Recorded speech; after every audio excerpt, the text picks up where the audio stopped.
Episode 181, Membership-Based Podiatry, the Direct Care Way. I'm your host, Dr. Justin Trosclair, and today we hear Dr. T. Nguyen's perspective.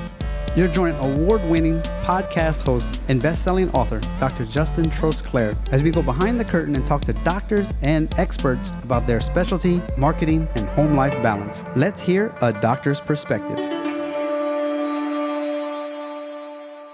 Ladies and gentlemen, welcome back to the show. I took a little bit of a break. I moved away from Germany. I don't know if you've ever had to liquidate everything you own to move. That was tough, but my wife is a trooper and was able to find a way to get rid of everything. It was hard to say goodbye to some of the people, but you do it. You got to do what's best for your family and for your income and for your mental health. So it was a good move.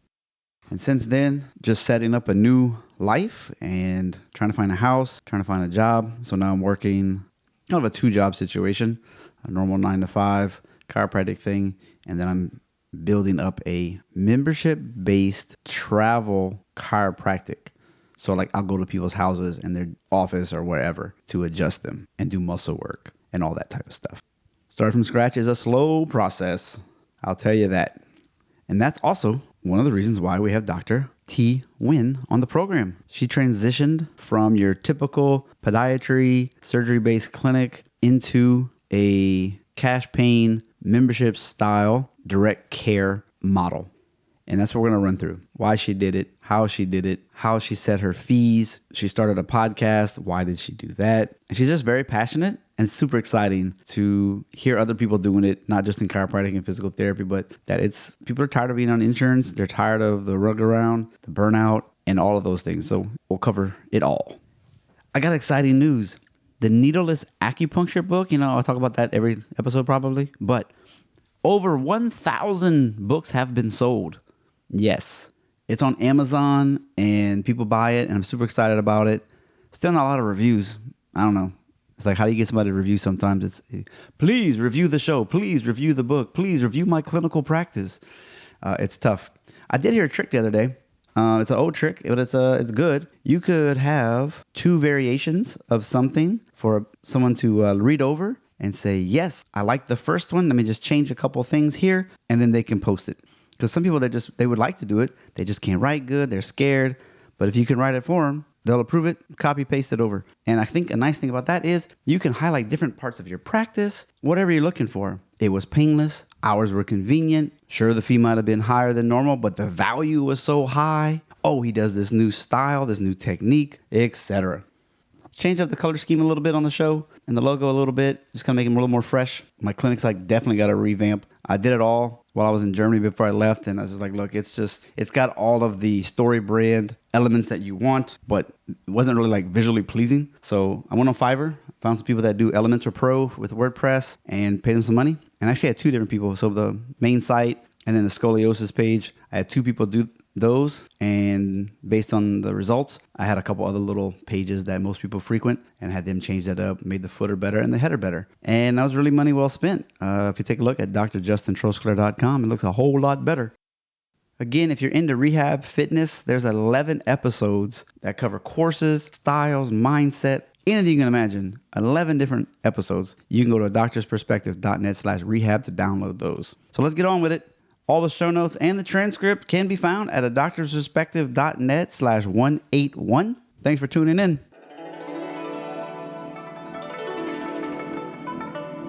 Live from Louisiana and California, today we have a second-time guest. We've had a couple of repeats because you know what? She was episode 28, and that is a long time ago because now it's 181. So that's almost 4 years, and there's been a lot of changes in both of our lives, but we're going to focus on her.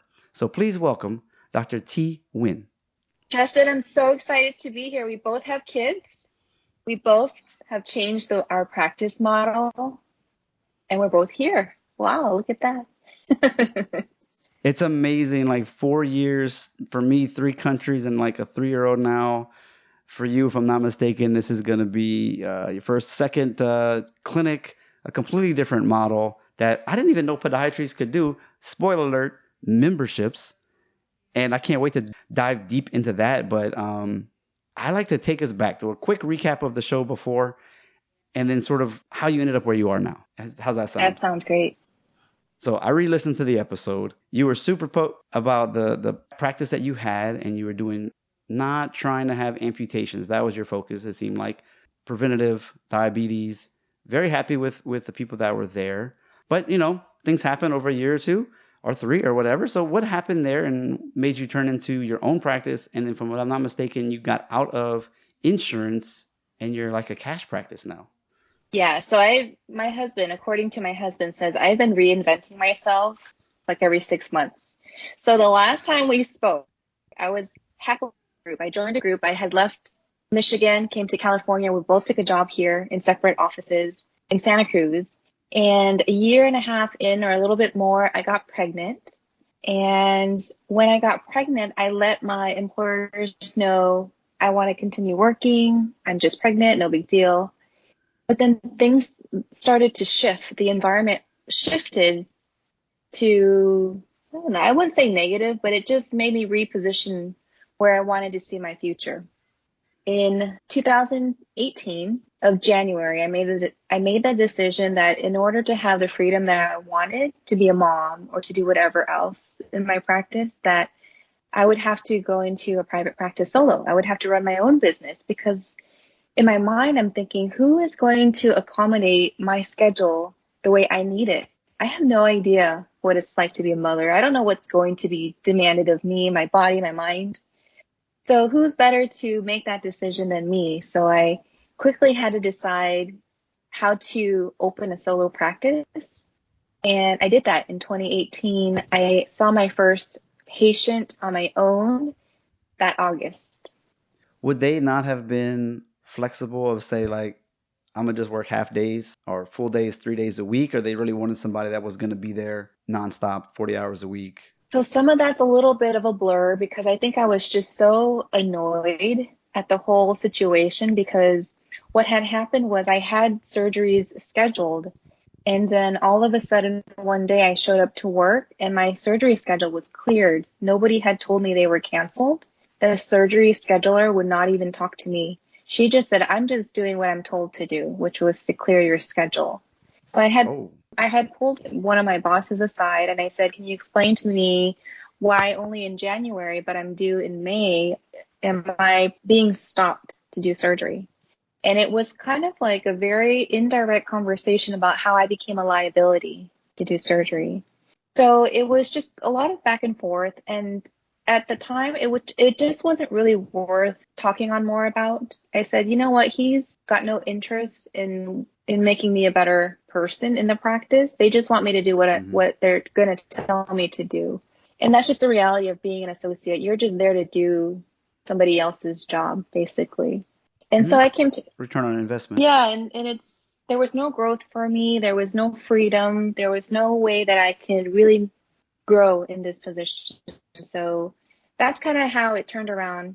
So I tried not to leave bitter, although I was for a little bit, because I had really invested myself in this practice and trying to make it work. But in the end, it didn't. But it was a good move for me, because having gone into solo practice, I really learned the value of being a business owner and how much freedom I do get running my own business by myself, even though it's hard. But having a daughter, it's like, who else is going to manage your time better than yourself? There's a lot of hats to wear too. I mean, from marketing to trying to find the referrals from the medical doctors that I'm sure you've built up, but there's so much going on. Were you still able to do the fancy surgeries and everything that you trained for? Yeah, so fun story. How I was trained in residency, that just laid the foundation of what's to come. But what I actually do now, minimally invasive surgery in the office, was an additional skill I learned during practice. So version 1 of me in 2018, I did exactly what everybody else was doing. I got contracted with all of the insurances, the private insurance, the government insurances, the state insurance, thinking that that's what everyone's doing.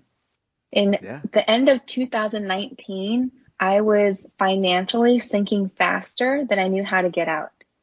So I saw a consultant, because I had to pay for overhead, a biller, an EMR system that had billing software.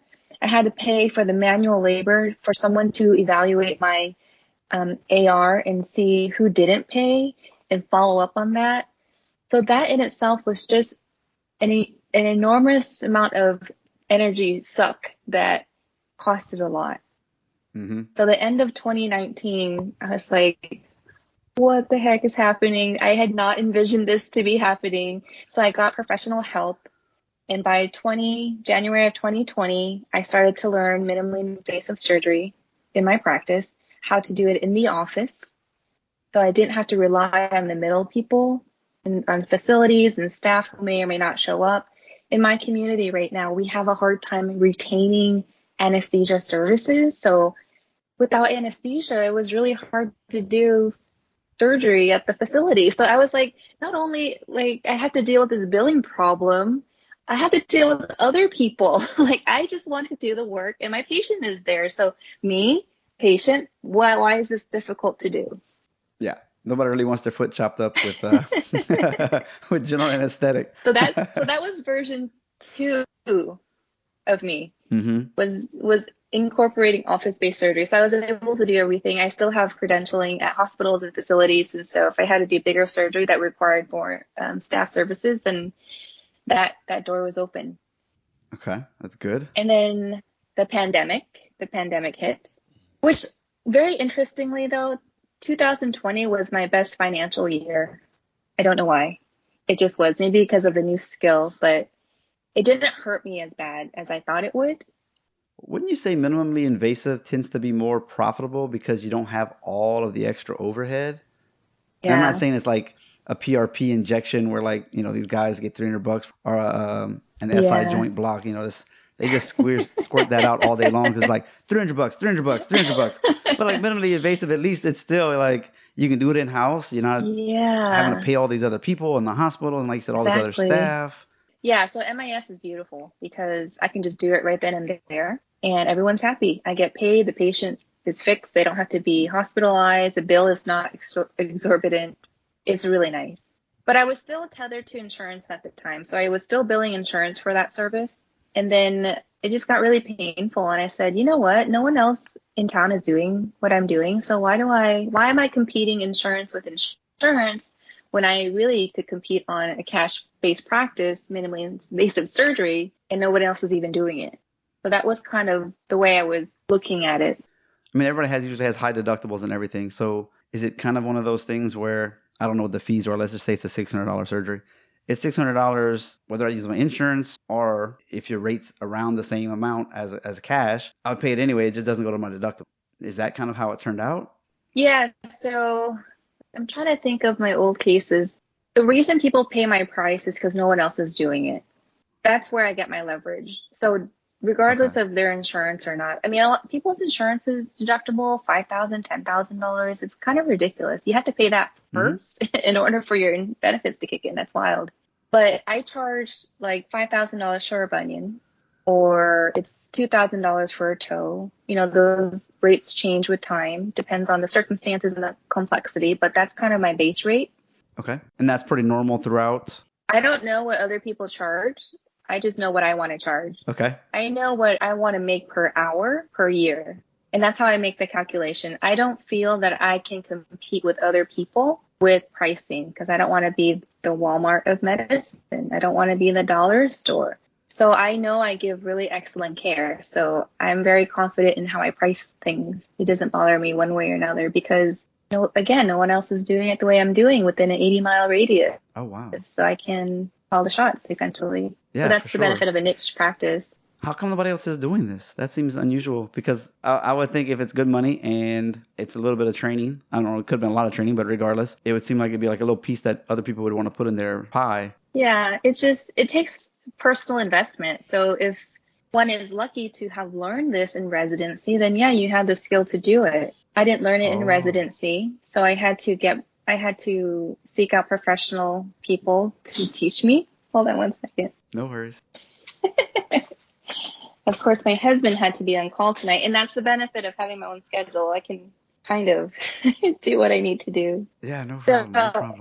So going back to training, I didn't have that training. I didn't learn this in residency. I didn't learn this in fellowship. I had to learn this when I was already in practice, and it took me a year to kind of figure out how to do the technical part. Oh, wow. Because it takes a year to see the follow-up, to see if there's recurrence, if there's other things that needs to be modified, what was my own success rate, because there is a huge learning curve. So I took the time, because I had the time, I took the time to train with other people who were doing it. And that is another investment in education. But that's probably why people aren't doing it yet. But they will. Okay. Well, then I definitely wanted it to come off as offensive because sometimes we learn a new technique, but It's not a it just weekend takes a little bit course. of time. Yeah, exactly. It's not like a weekend or like a You don't just 3 weekend course where you're like, oh, that's a you really don't tough just buy one. a PRP machine and then someone buys you lunch and then you use it. That's not what this is. Okay, this is like a real deal. Like, This goes wow. against, No wonder people don't want to do it. That's a big investment in time and resources and everything. I think also the reason why people aren't doing it is because they're so used to the modern day way of doing surgery, which involves screws, plates, and fixation, which is industry funded. And so in order to get that type of training, the industry pays for the doctors to have that experience with their equipment. Whereas minimally invasive surgery, there's no real equipment funded industry. So we have to pay out of pocket for that knowledge. Follow the money, huh? Yeah, it's really funny. So so that was version 2 of me in 2020. And now we're in version 3 in 2022, where I am majority cash now. And by July, which is my birthday, I will be 100% cash and in a different office. So those are the changes coming up ahead. So the second office are you going to put somebody in the first one or you just need to abandon office 1 and get rid of it and start I'm office just 2? gonna like a chameleon. Like I'm just gonna change. I'm moving on to a place that's closer to my home. So let me ask you this. I saw the fees. They're not, like you said, it's not dollar store prices for sure. But at the same time, you're going to get a quality of patient. And so have you had to market differently to go from insurance based or Medicare based to people who have I don't know if you call it discretionary income because I don't really have feet problems yet. So I don't know, it might become like a major priority. I've got calluses, I've got diabetes. So these is part of my budget now because I have a problem. And so you just have to come up with the money to take care of yourself. Otherwise you lose your foot. I have people with low income all the way to very high income see me. So it's not really the dollar amount that's the concern. It's the priority of the person and how they want to spend their dollar.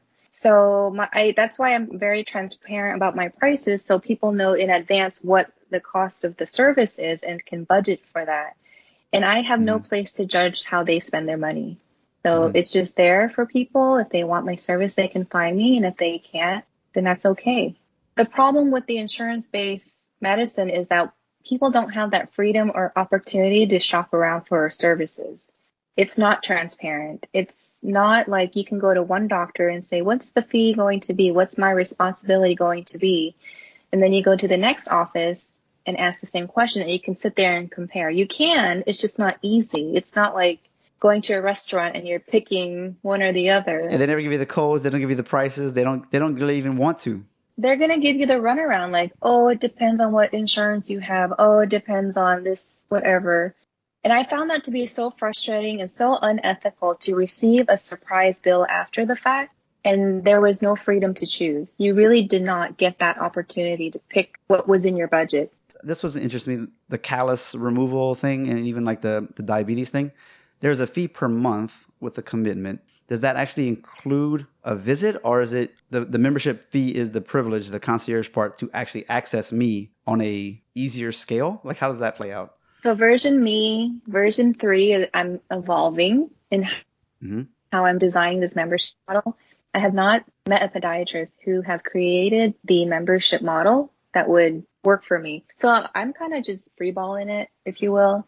I created a membership where it's a 12-month commitment and they just pay up front. And these are just the visits. So they can have a visit per month and it can include very basic things. If it's whatever I can cover within 30 minutes. So if it's nail trimming, callus trimming, a mild wound debridement. Oh, that's nice. It's all inclusive. I try not to like pick a penny here and there. It's just like. Okay, you're not nickel and diming them. It's the security that they can rely on me. They can access me should they have to go to the ER, for example. I'm trying to prevent those admissions and just contact me before that even happens. So a lot of the things that I can do outpatient, I'm trying to educate patients in that with the model. Man, that's wild. That's so cool. So a couple of things are you finding people are signing up and doing it? Like, are you happy with the numbers there, or do you have like a goal of you want 500 people? Could you even see 500 people in a month? Like, what's Yeah, kind of the goals? that's a really good question. So I'm divided between the membership model and the fee for service for surgery. So I have a fair amount of memberships. I have two different membership. I have one is just palliative foot care because insurance doesn't pay for that anyway. So they see me for that. And then I have the wound care membership model for people who have more chronic conditions or amputation and are at risk for additional wounds. Those are the two models that I currently have. People are interested, but it takes a bit of, they have to know how I'm different from other people. So these are well-established patients who knew what I had to offer and was willing to buy into that membership. So that has worked really well. Okay. Because I'm doing memberships as well, and as you build, you have to get new patients and set it up. And yeah, I think I'm in the same boat as you. I was trying one thing, but I'm curious about trying a different way, just a different pricing range or how many visits. And I was talking to my wife because she's really good about, like, she's the one that kind of started me. You remember when we were in China and we'd cut our hair, and then afterwards they're like, you want to be a VIP and you pay this amount of money and you get this much off, but they did it right after this part. She's like, it was all set up. And so just trying to chat with her and some of her business minded friends to find like what would be the most beneficial, because you want to offer your time and you want to make it where they get to see the value in it and the benefit. But like you said, or I said, whoever, you can't handle 500 people a month, then that's a problem. Or you know what I mean? Yeah. And so you have to set it up to where like you're comfortable with the price and the workload if this thing explodes over the next year and a half. And if you don't, I really don't want to hire more people. Like, that's a good problem to have. I personally would love to have an associate or a partner within the next 5 years. I'm still kind of exploring the model for my particular community. So I really like the membership model because it gives them peace of mind, and people will pay for peace of mind and convenience. My surgery prices, it's also all inclusive. So it's not like I do the surgery and you have to continue to pay. I tell them if I have to revise, if I have to do little things, you're covered for 6 months. Just letting them know that upfront that you're actually paying for 6 months worth of service, they can perceive the value in that. And it's an easier sell than to say, well, it costs this much, to do the surgery. And then you'll still have to pay out of pocket thereafter, which I find kind of like, it didn't really fit my style, what I was going for. In Germany, we had socialized medicine, and well, pay 45% taxes on your salary. So let's not act like it's free. But I got a prescription to get like my carotids done and my heart ultrasound and all this kind of stuff because I had a family history of some heart problems. And I was like, you know what? I'm about to hit 40. I want to find out. And unfortunately, you get a prescription to get these services, and they start making calls. And they're like, this was early December. They're like, yeah, we can get you in late February, maybe March. I was like, oh, wow, that's a really long time to have to wait. And then through the grapevine, I heard of a guy who could do it for you for like 400 or 500 euros cash, and he can get me in a week and a half. And so I was like, man, geez, I'm already paying for it, but I'm not going to even be in the country anymore. But I really want to get this done because if I go to America, we both know it's going to be a way more than 500 euros to get any of these tests done if they'd even do it for you. And I was like, all right, here's my money. Just take it, do it. And there you go. You will pay for that convenience. And that's where our cash practice really plays a pivotal role, because their insurance-based model, all the doctors are tired. They want to push it out. They may not necessarily get to see you today. I saw a patient yesterday. He complained of peeing a lot. And I was like, well, maybe it's a UTI. I don't know. Go to the ER. Or excuse me, go to your primary care doctor. And he goes, I can't get in to see that doctor for 2 weeks or so, which is not that bad. But when you have a burning UTI, that 2 weeks is a very long time. 1 hour. Yeah, that's urgent care. Not ER, but urgent care. At least we have those around here. Yeah, and because my scope is limited, I'm foot and ankle. So I was like, well, I guess the next best thing is the ER, which I obviously wanted to prevent, but I'm not his primary doctor. And I don't have the utilities to help with the diagnosis, the lab work and all that. So I was like, I guess that's your best bet. But see, if his primary care doctor was available, then that would have been an easy resolution. You wouldn't have to go to the ER. And that's the point of having access to care. And a lot of the direct care doctors, the DPC doctors, direct primary care doctors have low membership fees. And so maybe they're having patients pay $100 a month for the year for 12 months. and they have a patient panel of 300-400 people. It just really depends on what they want to make. Now patients have quicker access to the doctors. And that's kind of what I wanted to do with my membership, is that I knew people who had chronic foot problems, they're going to need my services long term. And so I needed to find a way to make that work. And I imagine for what you do, chiropractic, I see my chiropractor for a long time. You probably have patients have to see you for a long time as well. So I just think the membership model just makes sense. Like, just pay up front and then you're good for the year, whatever happens. Exactly. As a podiatrist, are you allowed to regulate blood pressure medicines and things because you deal with diabetes, or you kind of have to stay away from that and refer back to the PCP?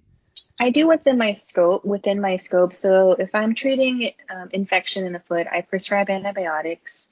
I don't manage blood pressure. I don't manage their diabetes, any of that. That's medical management. Okay. So I try not to cross those lines because it might be confusing, number one. Number two, I don't have the experience for that.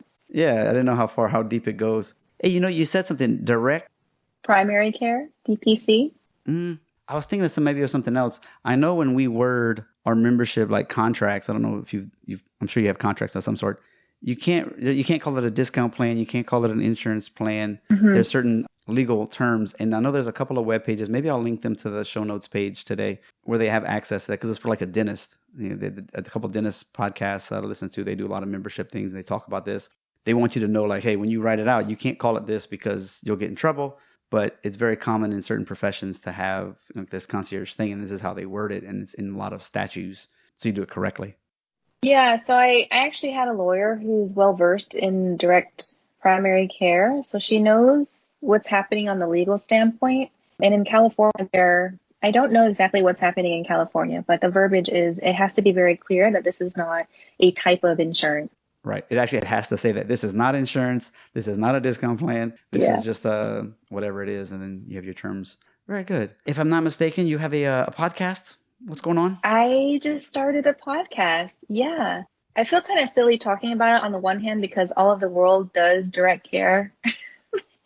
It's either cash practice or socialized medicine. But in the US, there's definitely a move towards direct care. So the podcast name is The Direct Care Way. And it's really geared towards podiatrists in private practice who want to just exit the insurance model, because I was burned out and it was costing me a lot of money to run an insurance-based practice. And you didn't even do it for very long. Let's just be honest. I was just like you got burned out quick. So fast.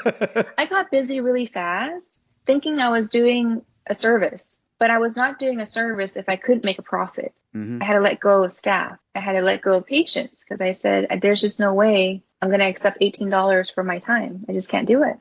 I have 3 staff members. How did it feel? Did that almost break you? What did I go to school for? And all this, everything for $18? It made me feel very exploited. I was so willing to help, and the system has no issues in making you work. And then people make you feel guilty about that. Like, oh, you shouldn't be asking for money. You should be happy that you're helping, that you have the privilege to help people. And I'm like, no, who are you? Absolutely not. Would you like to pay my bills? Would you like to look at the debt I took out to invest in myself to know what I know? Would you like to help me with that? When you can make more money as a Costco manager, there's a problem. Target, you know what I mean? Target is like $16, $18 an hour, and you get discounts. I mean, there's so many things I would have been able to make money off of, and insurance payment was not one of them. Yeah, the reality. Oh. I saw you were on Dr. Franklin's podcast Legends. How did that go? I didn't get to hear it, but I saw it. I was on it too. Can imagine that. Yeah, no, I wasn't on that one. I was on his other one. But anyway, how did it go? How'd you feel? I like this. He's got a good show. He's so good. I love talking about podiatry. I think there needs to be more people within podiatry to speak up about how fun it is, and he's certainly doing that. I'm trying to do that in the direct care space. So I spoke a lot on his podcast about direct care in detail, and of course he's looking at the US like, well, you guys got it all wrong, of course. And I'm like, I know. But there's parts of the world where they're looking into privatized health insurance, and I'm trying to discourage that because you lose a lot of autonomy as a doctor when you let someone else manage those bills. Mm-hmm. You definitely keep in touch with him. There's a Dave James from the UK, and then if you go to a doctorsperspective.net/podiatry, they're on there. There's 3 or 4 guys that are in the circuit in the UK and Australia, and they do lots of talking and coaching and seminars and all that kind of stuff. I don't know if that's one route that you're investigating, but they might be a wealth of knowledge, especially if you end up niching down on this and get a name for yourself with that. Like people will be like, tell me more, tell me more. Yeah. I want this. And that's why it feels so funny talking about it, because people like chiropractors, physical therapy, acupuncture have all been doing this for cash for the longest time. And it's been pretty solid. It's a well-oiled machine. But we got out of it. We've been doing insurance like you. I was getting paid. There was one insurance company. You get an exam. Based on their copay is how much exam you get. So at the max, you would get $94. And that's all you would get the rest of the year. After that, it was their $10 copay. I'm supposed to treat you, crack your back, do some exercises for $10. Please don't come back too often. And you carry the malpractice insurance should something not go right. Yeah. And they were like, you should be happy. Oh, no. And they paid you quarterly. So once a quarter, depending on how many new patients of their style that you got a nice check. And then it was a $10 or $15 or $5 copay. And I was like, what are we doing?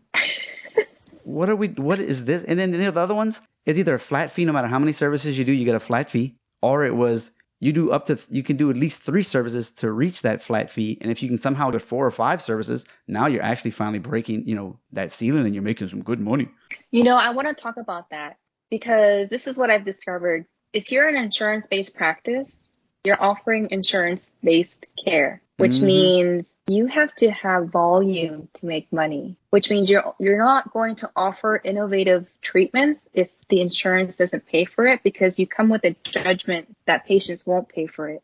So automatically you've narrowed your scope of offering because you'd rather spend your time wisely, which is no fault of your own, but to get paid for that time you spent with the patient. And that's just, we have a good heart. We are good doctors, but we get tied up in the system to making it work for us. But at the end of the day, when you go gambling, who always wins? The house always wins. So I didn't recognize this until I exited insurance-based practice. And I was like, why aren't we offering other modalities that can actually help patients before we offer surgery? I love doing surgery. I can do it all day long. But the way I've been trained, we skip the whole pocket of opportunity to help patients not have surgery. And that's because those things don't get paid by insurance. A lot of chiropractors and physical therapists were like, how do we get the muscle to relax? Or, there's some scar tissue or whatever.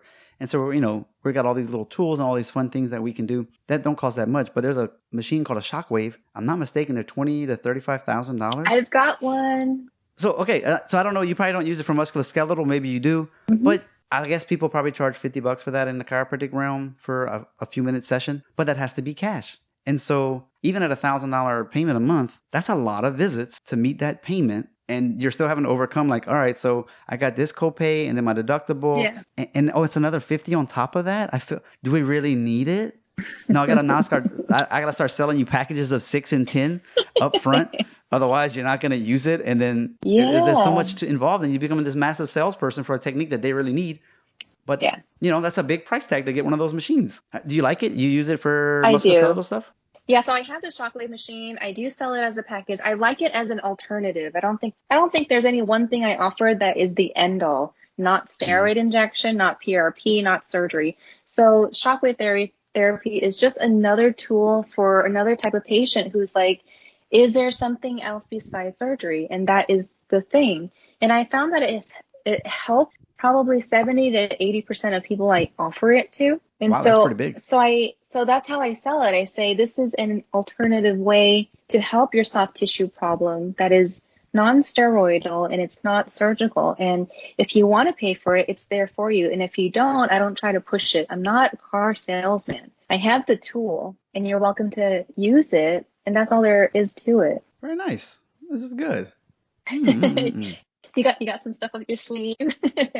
Yeah, well, I'm gonna go with my cold laser. I use that a good bit for different things. I like it. I could probably, I wouldn't say I can afford, but I would like to upgrade to the more like $15,000 one because you can do a lot more with it and it's a lot faster. But the one I have works well and it just takes a little bit more time than. But I got these little tips where you can kind of make it focus like acupuncture almost, and you can focus the beam so it penetrates deeper into and be more concentrated. So I'm happy with it. It would just be nice to be a little bit faster with it. But again, You've got Yeah. another big old computer-sized piece of machine that you're trying to drive around with, and this one I have is more portable. So I'm, like I said, I'm okay with that. Yeah. And you had asked earlier, do I have to market different? When I was in the insurance base to the direct care base, you do have to market different because the mentality of people who you marketed to originally, they found you because you were either referred in network or on the insurance plan. That's how they found you. And maybe they looked you up online on Google or something. But as soon as they change insurance or you don't contract with their insurance, they're going to let you go. They're not as attached to the doctor as doctors are attached to the patients. So that's something that I had to overcome for a long time. And now that I market how I normally market, this is the solution for the things that you need. Also, I don't bill insurance. There's going to be a pocket of people who don't really care. And those are the people that weren't really marketed to previously. And so there is a whole window of opportunity for people to find you. You just have to really put yourself out there. Are you doing good with Instagram? I know her Instagram is really good. Her handles will be on the show notes page, but she really has good stuff. The before and afters, the surgeries, that's what kind of drew me in from the very beginning, and you're still doing it, it looks like. Does that help at all getting clients? Yeah, Instagram is it's kind of funny. And it's age dependent. It's generation dependent. So it's like 20s to 30s, maybe 40s are on Instagram, and they're usually friends who refer themselves or they refer their family member, which has been really nice. It's nice to connect with people I used to know from high school and they drive all the way in town to see me. So it does have a little bit of some weight, but it's really meant to be educational so that they can say, I got this information from an actual doctor and it wasn't like a google.com search. And if they have questions, I have free 15-minute consultations. So it's not like I'm out to get you or I'm out to sell a thing that you don't need. I'm trying to be very resourceful and connect with other doctors that I might possibly refer to. So I like it for the social connection and the education. Well, Dr. T, what are some of the ways people can get in contact with you? The best way to contact me is on my Instagram, Dr. T Podiatry. And you can find the links and how to get in contact with my office or myself directly through the DMs. And I really hope this was interesting because I love talking about podiatry and I love talking about direct care and private practice. So I hope you got something from this too. I'm going to create like a house call / direct care type of PDF like I've done for all the other series that I've done, because now I have enough episodes where if you're really interested in this stuff, boom, listen to them all and about the pricing, about the mentality shifts, because it's not just about money, even though we kind of focus on that. It's all the mental part behind it that you're good, you're worth it, there's value, how to present it so that people understand. Yeah, you are paying a premium price. I'm not hiding the fact that you're paying more than you could down the street, but this is the reason, and you're going to get results. And I don't know, maybe if that's something you get with experience versus someone coming out of school where they're probably not really sure sometimes. I think it's going to be powerful for a lot of people, and hopefully encourage them to take that step like you did to get out of insurance, which from what I've heard, don't just drop them like hotcakes. Be strategic. Take your time. You will be trapped in there for 30, 60, 90 days.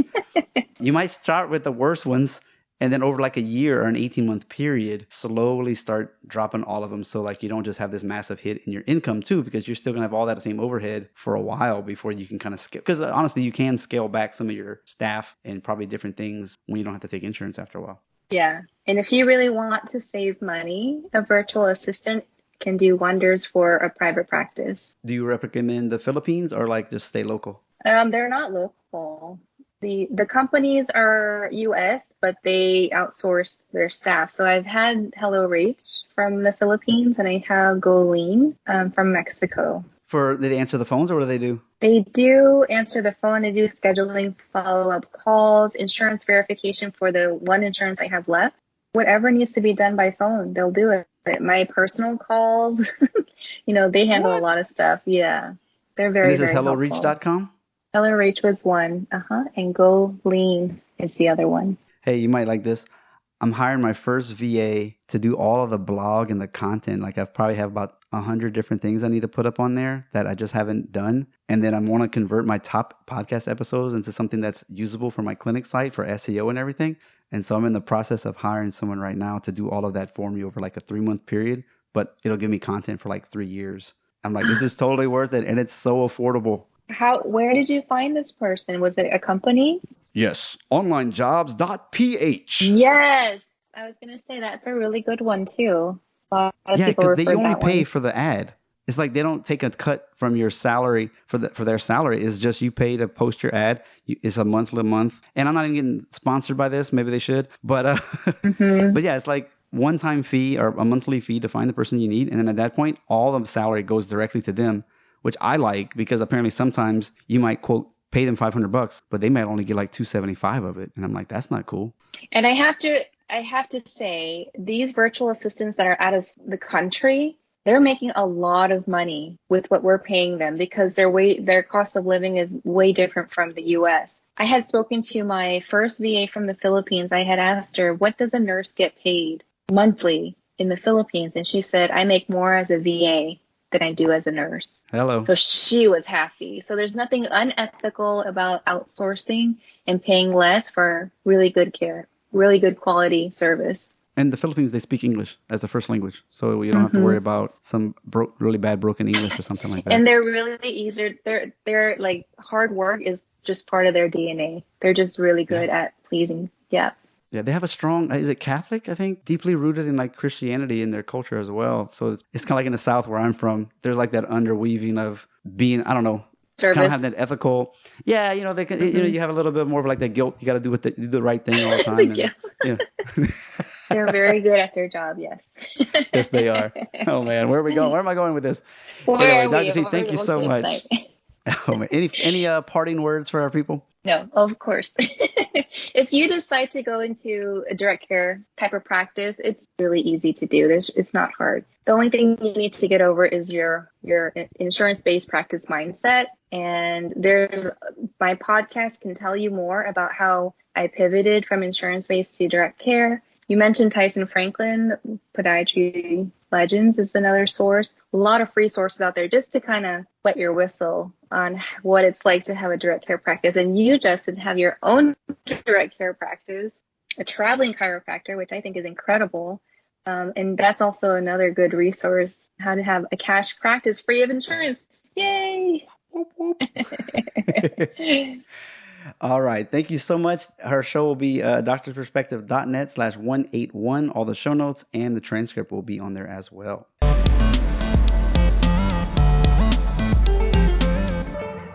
Another great interview has ended. While you're on your phone, click that review button. Write up a nice review for me. 5 stars if you could. As everyone says in the industry, it'll help other people to find us when we have enough rankings. Not to mention, I'll mention you and your review on an upcoming episode.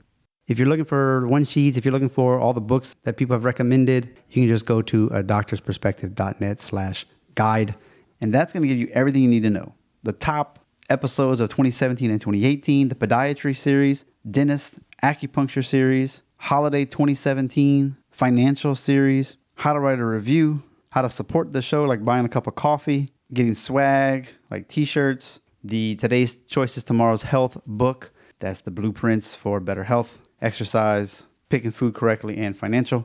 And then, of course, bundle packs, which can get you the No Needle Acupuncture book for 40 common conditions, including the electric acupuncture pin at a great deal. Page has some of the products that I like. It's affiliate style, so if you buy something from them, I get a piece of that. Just like on the show notes pages, if you buy a book from clicking that link, I get a small piece of that as well. So I really appreciate that. Things like Screencast-O-Matic, Pure VPN, Missing Letter, JLab speakers, Prolone, Edge, or Hawk grips.